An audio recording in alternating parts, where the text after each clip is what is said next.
On Fanatics Friday, a very special conversation with my alma mater's baseball coach, Chris Reardon.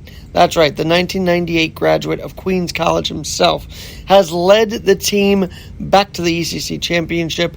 Though they did not win against Malloy, their run is special for the Queens College community, and I want to dedicate this Fanatics Friday podcast to my conversation with Queens College baseball coach Chris Reardon. A reminder on Fanatics right now, 65% off site-wide sales using the promo code HULU. That's right, HULU.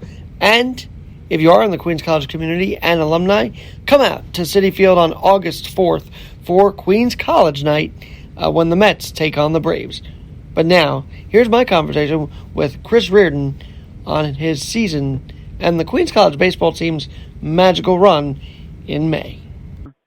Well, I'm very excited to announce my alma mater, Queens College, and its baseball team had a very big run this year at the ECC Championships. And with me is head coach Chris Reardon. Chris, tell us how the weekend went to get to the championship. Well, the weekend was first off, Alex, thank you for having me. And it's great to be an alum of Queens College as you are as well. So the weekend was great. You know, we got to the championship game because we played great baseball on all ends, pitching, defense, and hitting, timely hitting. It was a really, really enjoyable weekend despite the outcome at the end. So happy for the players in our program. I'm even happy for the players who have played in our program because there was So, you know, one of the guys that I'm really proud of is Rob Backus, because he's a senior and I think he's redshirted. But, you know, he's a guy that really deserved this run. Talk about that for a minute.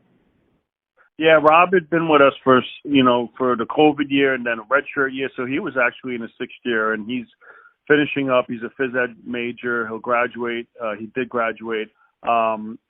He's been around for the development of this program, you know, in terms of how we, myself and the coaching staff, most of us, Coach Smith, we 8 years ago, 9 years ago, we started, and Rob's one of the guys we brought in our second recruiting class. And he's been around for a while, and he's been so impactful in so many different ways, not just on the field. He's an excellent teammate, excellent. He's an uplifter. He's one of those guys that has such a great attitude every day, despite, what's going on. And he's just a well-loved teammate, player, person. And I was so happy that he was able to get us he was a starting pitcher for the first playoff win in 24 years, which is quite remarkable. Let me talk about that, because didn't you make the championship your go around in 98, and that was the last time this all happened? Yeah, so I was part of that team in 1998 with Coach Terry as the head coach, and what an incredible experience that was for me. So fast forward now, 20 something years later, all I ever wanted was our guys to have the same experiences that I had as a player at Queens College. Because when I talk about Queens College to my friends and the people that I played with in college, we have great experiences, great conversations, nothing but good things, right? So I know it'll make for a fun firsthand, alumni day, that's for sure. Yes, and the alumni day this year should be fantastic. But look, we didn't win the championship this year, but we got to it, right? So even in that, there's still a good story. There's still stories that could be told that are positive and that will really make these guys proud they've had special moments here, right? I'm not saying that in years past that's not, the case altogether. You could still have a great experience even if you're not winning and going to the playoffs and stuff like that. I get it. But there's a special bond that players have when they win championships. Now, again, we didn't win the championship, but the road to the championship, I think, galvanized a good, positive experience to talk about in that regard. Chris, I got to ask you, recruiting plays a lot into this, right? So you've been building this team the last few years. What was it about this year's recruits that made this possible? Well, everybody had to deal with COVID the last couple of years, so it's not like we were in a different situation than any others, but we kind of were a little bit in the sense that we didn't have a real good idea of whether we were going to have a 2021 season or not. So we had to wait, and we didn't get a chance to really do much that year. In 2021, we had no fall, we had no winter training, and Queens, I think, benefited in the sense that, people didn't want to pay a lot of money to go away to school and have any kind of uncertainty. You were talking about the recruiting, which is with the COVID helping Queens. How do you build off this now? Well, once you start having success, it does open up some roads, right? It opens up some roads to some places that, maybe you didn't have, great access to in the past. Some programs where they have some better developed athletes coming out on a yearly basis, and you can hang your hat on that. You can hang your hat on a good season and really sell that, to the incoming, recruits. So it's no longer like, hey, this is the vision we have. I mean, look, it's not a secret, Alex. There have been years after the '98 season. There was a lot of just not good years, right? Uncompetitive years. The record was not very good. You got to win games. You got to win games to attract. You got to have a vision, right? You got to win games, and to attract better student athletes. And when you have great seasons, right? When we can say we had a pretty good season. I'm not saying it's a great season, but it's a pretty good season. So that needs to get you going, and I feel like it did this year. I feel like we were able to bring in, and with the support of the athletic department, because look, the athletic department has to really support the programs. We got some real good support now this past year, to help us, and we really feel like this recruiting class coming in now in the fall is a really nice group of players. Tell me about family life, because I know you balance both. You have two girls, you have a great, you have Stephanie, you have the whole thing going for you. How have they been in the support as they got through this run with you? Great. You can't do, it's very hard to do this without the support at home, especially when you have a family. Some people that do this don't have families for that exact reason. It's very time consuming. It's an emotional roller coaster, and it's sometimes tough. You have to. As I've gotten older, I've dealt with things different, in terms of especially like the competitiveness. And the losses happen, right? So how do you deal with them? Well, I deal with them because my family's so good, they're so supportive. So it makes my life a lot easier. They know, they know how to deal with me, right? So they make it a lot easier for me. And I love my girls, my two little ones. They are an inspiration to me. They motivate me to do what I do, to try to be the best I can be at what I do. And now you were on the precipice of an ECC championship, which is something I've not been able to say in the last 9 years of involvement with Queens. So this is a very special moment for me as well, just because I know you guys, and it's fun to see growth of the baseball program. Yeah, again, especially being an alum that had success and had won a championship, and then taking over the reins and saying, hey, I want to create this kind of atmosphere and expectation, right? That's the most important word, expectation. I want to create it.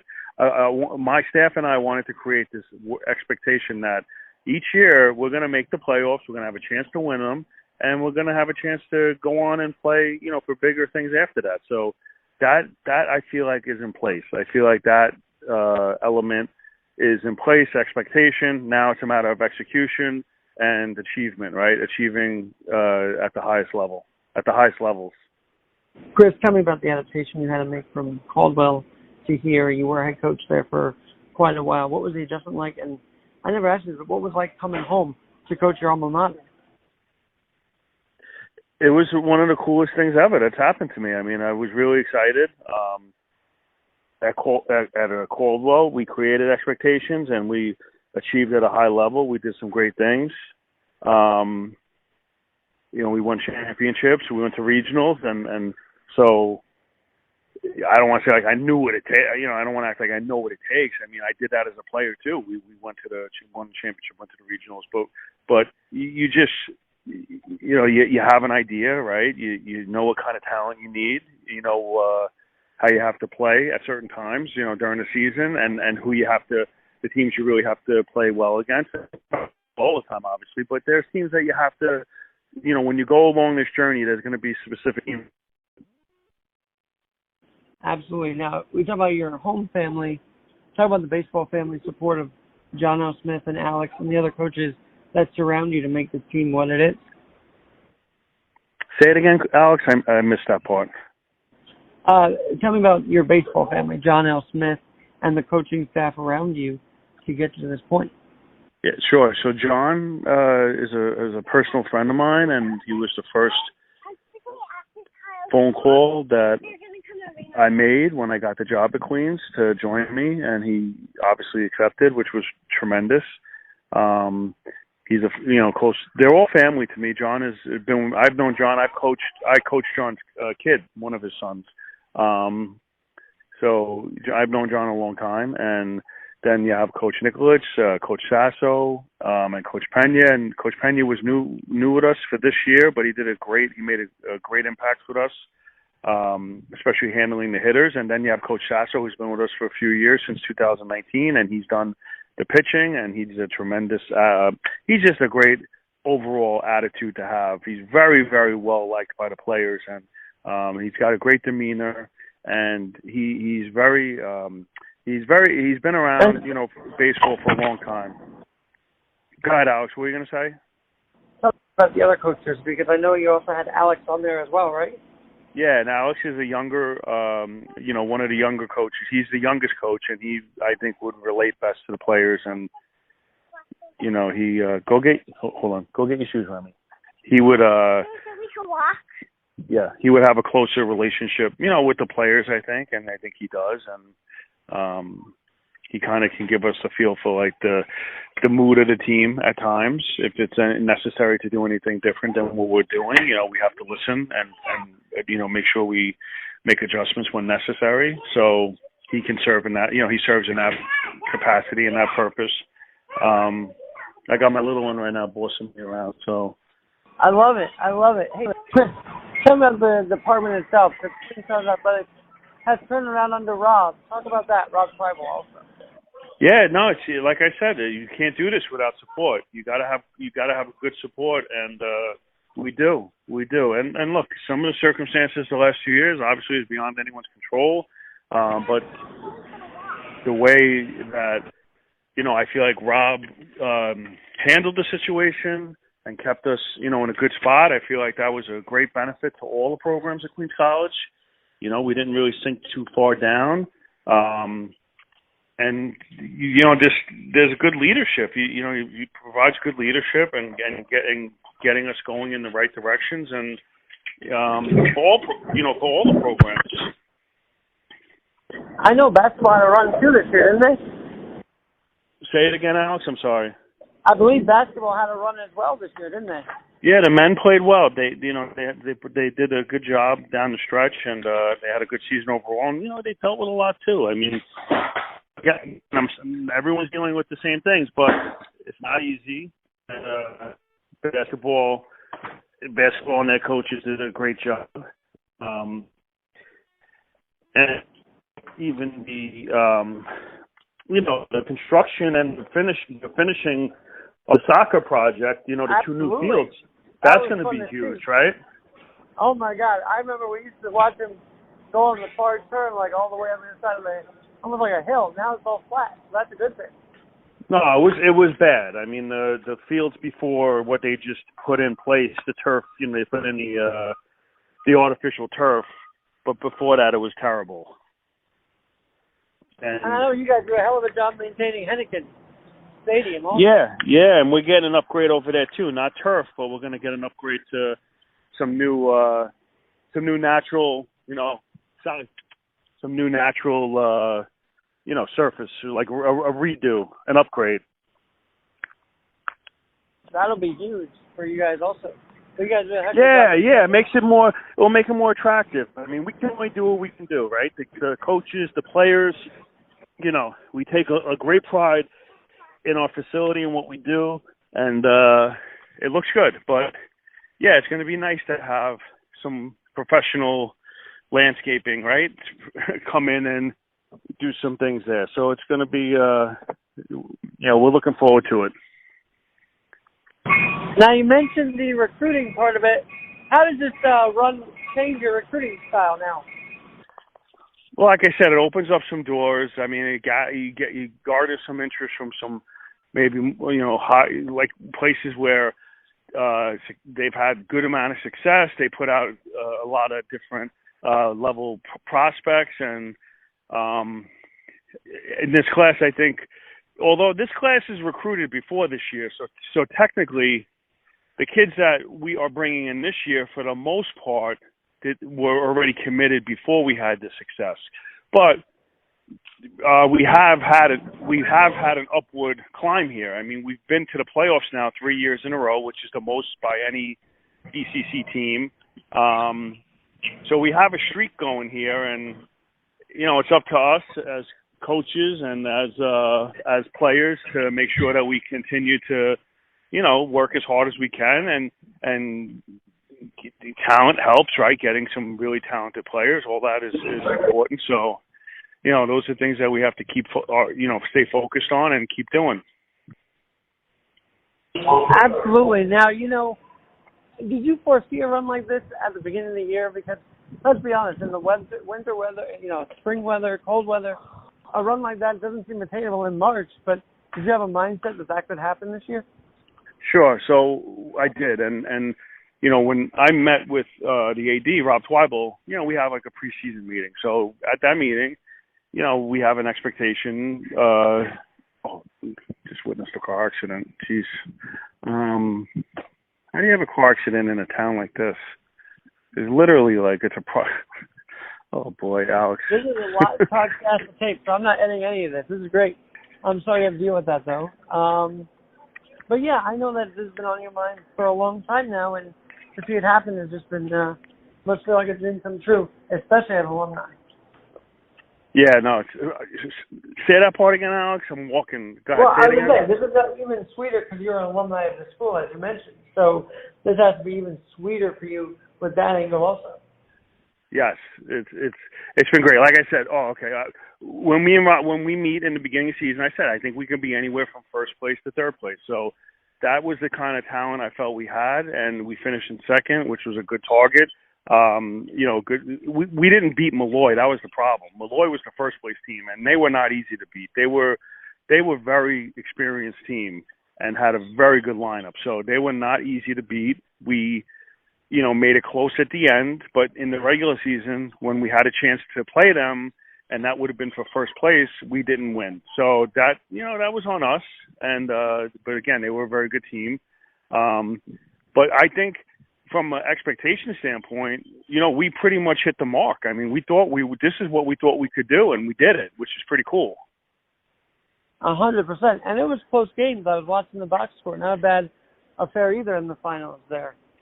Yeah, we played two really close games, and that was a long day, that championship Saturday. That was we started at 9 a.m. I think we got done at 9 at night. It was two really, we had a rain delay to sit through. Our guys came out of that game, in that game one, and put up a 3 spot in the first inning, and I felt so good. I'm like, we're ready to play today. Like, this is going to be our day. And we battled the whole day. We lost the first game 6-5, and then the second game, they did not come out demoralized. We had a nice, we had a lead, and for most of the games, we had the lead. I mean, and as good as Malloy is, we were leading in both games, I think, into the 8th inning, but you have to play 9 innings. Baseball is 9 innings, and you have to get 27 outs, and that's where the experience of Malloy, really paid off. They were very comfortable, especially towards the end of the game. And I'm not saying we weren't. Our guys played very well, but we didn't score, towards the end like they did. And that just comes down to being comfortable and being, focused on what needs to be done. Chris, someone listening to this now might have a prospective kid that wants to play ball and doesn't know where to go, and they're maybe even from the area. How can they contact you and get in touch with possibly making the team this year? Well, they can go onto the website, Alex, and then on the website there's a link for coaches, and then they can access that. And when they click on the coaches, there's emails for every coach, so they can reach out to the coaches. We also are going to run a prospect camp in August, and we'll get the dates out for that probably this week or within the next 10 days. And we have a lot of kids that want to come out to the prospect camp, and they want to be seen by the coaches, and so it's really easy. It's not that hard. All right, one last thing, because you drafted someone you recruited someone like Brandon Burrell from St. John's. How do you get those caliber types from the big schools to come to Queens? Well, I don't do it by myself, that's for sure, right? I mean, you got to have friends. You got to have people that are going to talk kindly about you and highly, hold you in high regard. And I've been very fortunate, for the most part, to have a lot of people that I've been doing this over 20 years. So I have a lot of people who believe in me and trust me, in terms of trusting them with their friends and sons or whatever, So I get a lot of recommendations, and our staff, is doing a great job of getting out and trying to look under, every stone wherever we can. I mean, the recruiting. Yes, the landscape of recruiting has changed dramatically. With the transfers and the transfer portal, and so you're going to get players, later on in the season. After the season's over, there's going to be opportunities to continue to bring in players from other schools. I mean, that's what we're dealing with now. So a lot of that is kind of word of mouth, and they talk to people, and if the people that can direct them to you, it's a great thing to have. All right, I got to ask you this, because as you do this big run, academics is huge at Queens College. So how do you keep you guys focused on that as well as the Diamond? What's your role as coach to make sure that happens? It's Alex. It's for these kids. The school's not easy. They got to do their work, and they got to go to class, and the demands to be a student athlete is not easy for anyone. I credit these guys. They do a great job overall, and they are pretty much told from day one what they need to do, and if they can't do it, then they can't play, and that's unfortunate, but that's just the reality and the way the world works. You got to do your is required, right, or something to that effect, like a 2.0. A 2.0 is the minimum for the NCAA in Queens College, but Alex, most of our guys are going to hover around 3.0. So that's right. We do have a good amount of 3.0 guys, and that's a credit to them. Thanks for learning about Prospect Camp. I would love to come out and do sort of a remote there with you, interview you during the camp if you want to do that. Yeah, that would be really cool, Alex. Let me get you the dates. It's going to be sometime at the end of August, and there'll probably be two of them this year. Probably do one in August and then one at the end of September. So I will get you those dates, and let's hook up. Awesome. Thanks so much for doing this, Chris, and God bless you as this team keeps moving forward, man. Thank you, Alex, for being a great supporter of the program. I love when you're on campus and you stop by. You're truly one of the great people that have come from Queens College, and it's a pleasure, being a friend of yours. So thank you so much for just being the person you are and the things that you do for everybody else. Thank you, Alex. This was a very special conversation with Chris Reardon. I'm going to put up a Fanatics 65% off deal today. Promo code Hulu. Cooper Cup, as the Rangers are going for the Cup, was just extended by the Rams. I'm going to put up something for Cooper and his phenomenal Super Bowl run, so check that out in the description. But yes, Queens College baseball on the map, and always love bringing on Chris Reardon on Alex Garrett Podcasting and Fanatics Friday.